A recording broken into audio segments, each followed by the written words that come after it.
Hi, I'm Park Jin from Architectural Engineering Department. Now, I'm gonna start my presentation.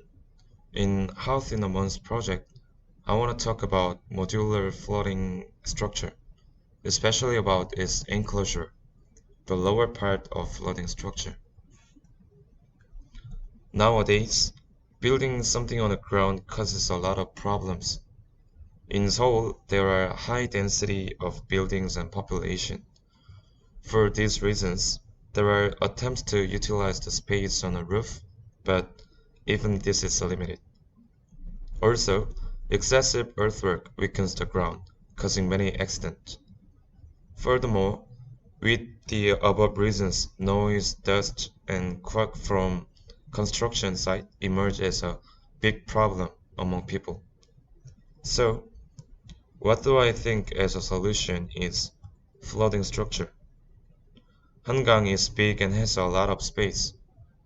I'm not saying we should build a big and tall building there right now. First, how about building facilities which take up a lot of space but cannot generate a healthy profit on water?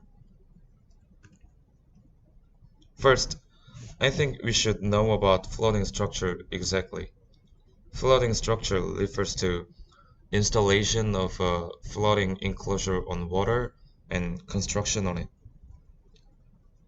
Pictures on the slide are Sebitsam and floating stage on Hangang. They are typical examples of water buildings in Korea. On the right side, there are two main ways to support flooding structures. One is pontoon, and the other is semi-submersible. Pontoon enclosure is the method of flooding structures that we generally know. The object floats on the water by buoyancy and is connected to the water and the outer supports by cables to prevent it from drifting away. Sabitsum and floating stage are also kind of pontoon. Semi-submersible method literally refers to the vessel, which is half submerged in the water. It is stable because it's not affected much by the waves, so it can be a specialized marine vessel used in offshore lures, including as safety vessels, oil production platforms, and heavy lift crane. The enclosure method which I prepared is pontoon. There are many advantages of using floating structure. It doesn't need to dig down the ground. Floating structure can be installed regardless of ground characteristics.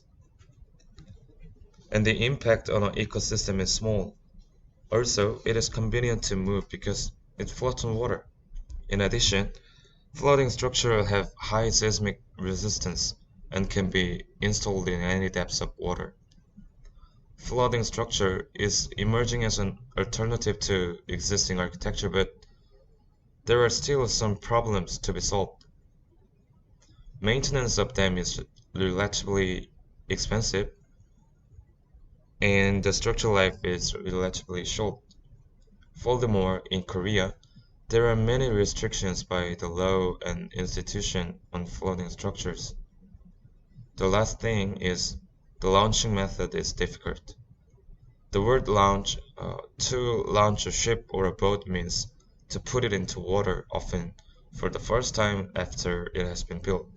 It is called 진수하다 in Korean. Then, how can we solve the problems of floating structures? Let's see the common example of existing structures, Sebitsam. As shown in the pictures below, Sebitsam was made in a pontoon way and a huge structure on the water was made from the ground before launching it by using a crane. I found that it is very inefficient to imagine the foundations for the floating in the water, the light buildings to be built on them, and after building it on the ground and then moving into the water. I felt that the whole process was more difficult than the existing buildings on the ground. Why don't we make and install an enclosure that can be easily placed on the water in advance? To this question, I thought about what modular enclosure would be like. Although it is not enough to build huge buildings right now, I thought it was suitable to increase the cultural sports facilities that are currently lacking in Seoul. First, I made a large plate of radius. After they are installed, they can be filled with simple block plates that to make a unit. Now, we have to think about how to connect this unit. After making a loops with holes, 9 pieces are placed on the right side of the plate and 10 pieces are placed on the left side of the plate. Insert and fix the steel column into the hole that each plate makes.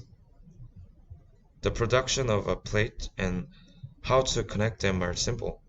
These steps make the launch process simpler. Once each plate has been launched, construction in the connection process can take place on water. The construction of the facilities take place after all plates have been arranged. The pledge with links are 5 meters in width and length, and the number can be easily determined based on the result of the area from the design process. At the bottom of the plate, there are 8 airbags used in the existing floating structure, and the combination of the plate and airbags makes up a single module. There are many advantages by using method, I thought, because the model construction process and subsequent finishing work are not complicated. Workers who have not mastered specialized skills can easily work, and it is made up of only 3 kinds of modules: vertex, center, and side, so it is advantageous to do mass customization. Also, simplified launching process can reduce labor and time cost. In the event of a fault, only the module in that area needs to be fixed separately. This results in convenience in repairing. After all the plates are placed, the repetitive task of simply placing the small plates on top of them begins. Since these other plates do not weigh much, the use of drones can be applied in this process. The biggest advantage of module use is that it is easy to combine and disassemble. It can be easily adjusted when the required area varies depending on the change of use and when disassembling at the end of life. If the modules were actually placed, they would probably be the same as in the picture. It can be easily applied anywhere along the hangang, where the water is shallow and the waves are not strong. As I said earlier, I have raised the question of a scarce cultural sport complex, not a multi-story building. My modular floating enclosure will be difficult to withstand the enormous load of building. However, once the modules are arranged and completed with the finishing touches, I am sure that they will be able to successfully serve as stadiums, parking lots, outdoor stages, and exhibition halls.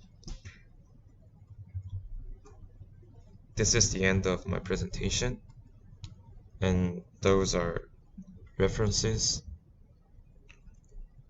And at the end of the presentation, I feel that the range of architecture that I know is broadening as I take this class every week.